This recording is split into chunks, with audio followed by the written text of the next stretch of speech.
Alright guys, so I'm going to show you guys how to do a very simple ball bounce. You guys can elaborate on it if you want. I'm just going to use the ball rig that you guys got from the school. And as you can see, I do have an empty space right now. And one nifty little trick you guys can do is actually drag and drop your character rigs or other sets into your scene. You don't have to actually import them. You can drag and drop them into your scene. Alright, so using the ball rig, I'm actually going to exit out of the perspective window by hitting spacebar, and I'm going to go into the side perspective window, and I'm going to grab a polygon cube, and just by clicking on it, it should throw that on the 0 point of your scene. And I'm just going to drag it out, and then make it a little bigger, and drop it to the floor. That way our ball has an actual floor to bounce off of. And hit the number 5 so that I can actually see what I am working on. And I'm going to scroll in so I can be a little closer to the action. Alright, so I'm going to go ahead and place this into 72 frames. We may not use 72 frames, but I'm just going to give myself enough room to make this basic ball bounce. I'm going to animate this across the Y translate. I'm not going to go anything.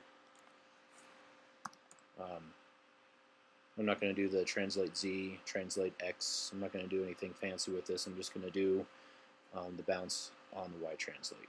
I'm going to start out with the ball at a 7.5 height on the Y translate, and I'll hit S to set my key.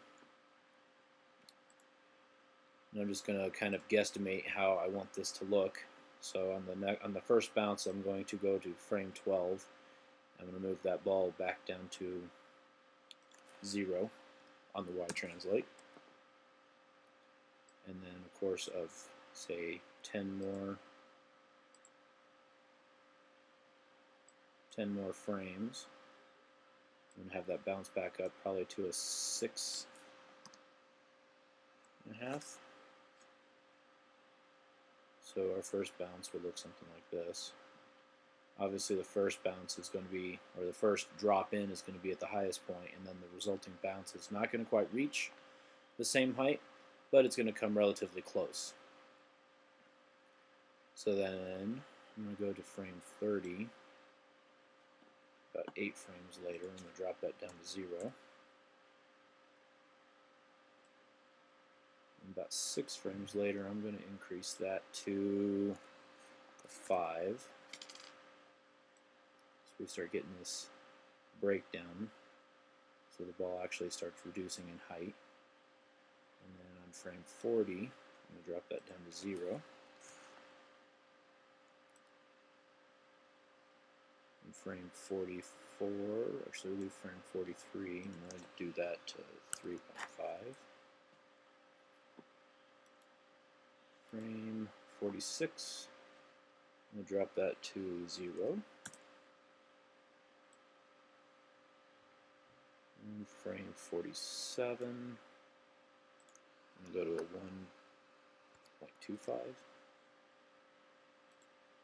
And then we'll do that on frame 48.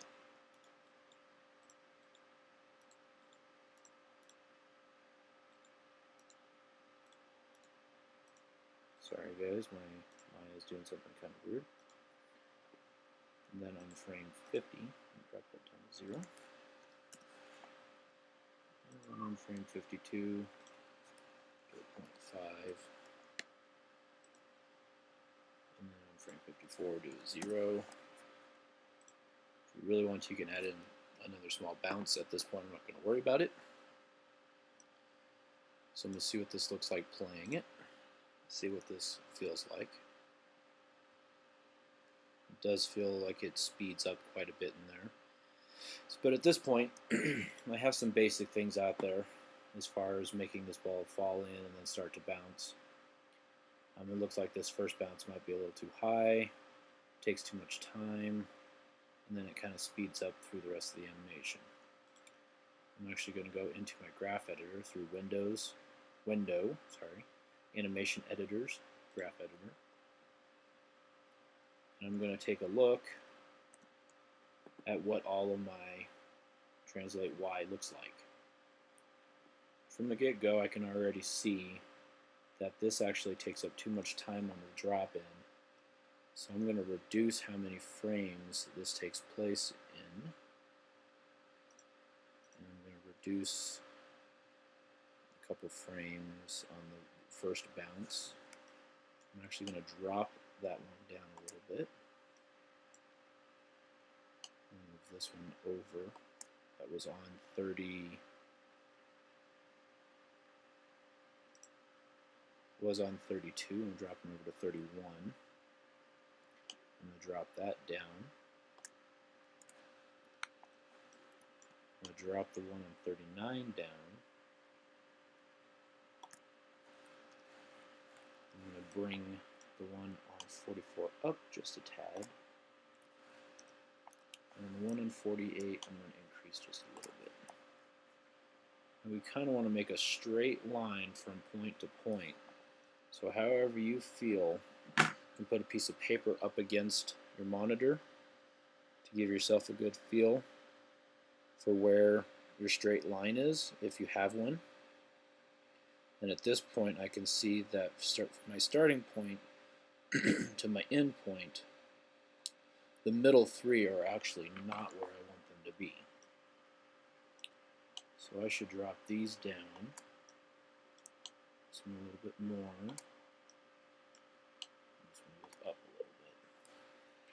And after that adjustment, it looks like it's a pretty good straight line, with the exception of this one. Just a little bit. Then I'm going to exit out of my graph editor. And now I'm going to play it to see if I've made the timing feel better. The ball now feels like it's bouncing a little bit better. However, it's not exactly how we want it to look. So opening up my graph editor again, I'm going to grab my Y translate. I'm going to select everything. I'm going to go ahead and hit flat tangents. You'll see kind of a wavelength thing pop up, going a lot like this. However, the bottom portions of this, we still want to be in a linear tangent. We want the ball to continue straight down into the ground, excuse me, and then having a resulting bounce immediately thereafter.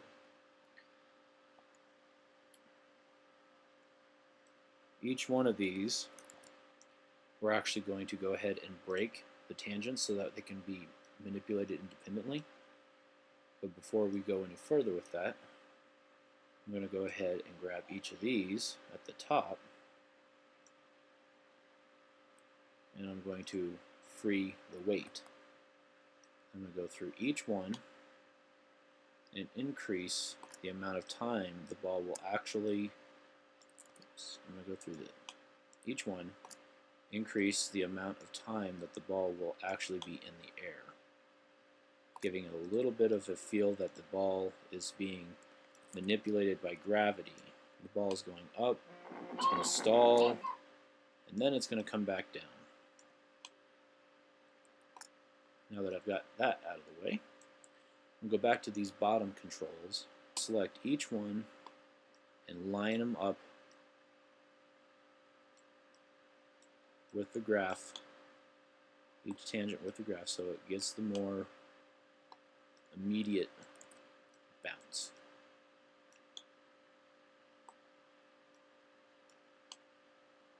And once you get to these smaller ones, it'll be good to hit F so that you can actually zoom in and see it better. And then deselecting and then hitting F again will focus on the entire scene.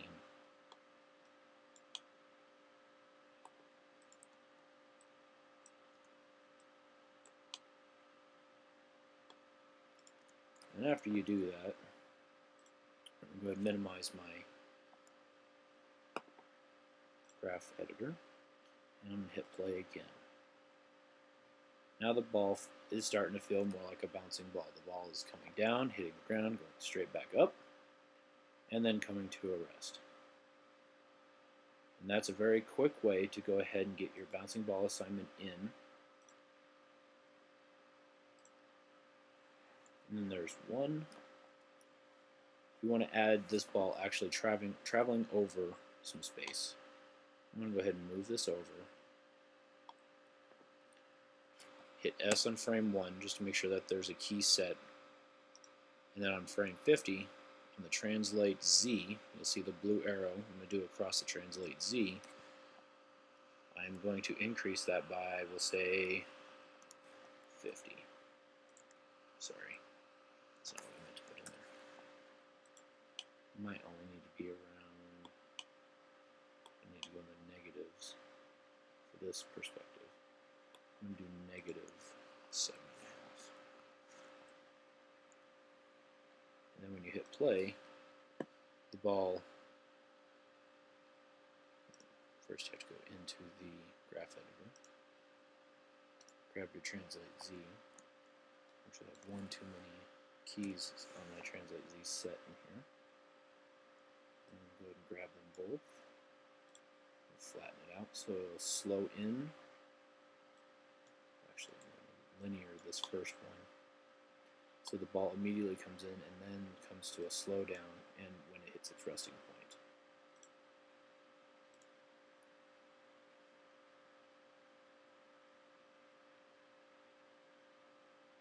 There you go.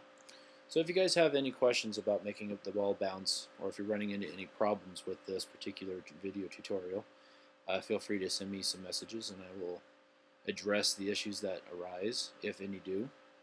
Hopefully you have fun with this one, because it's the beginning of actually animating. So I will see you guys later. Enjoy the day.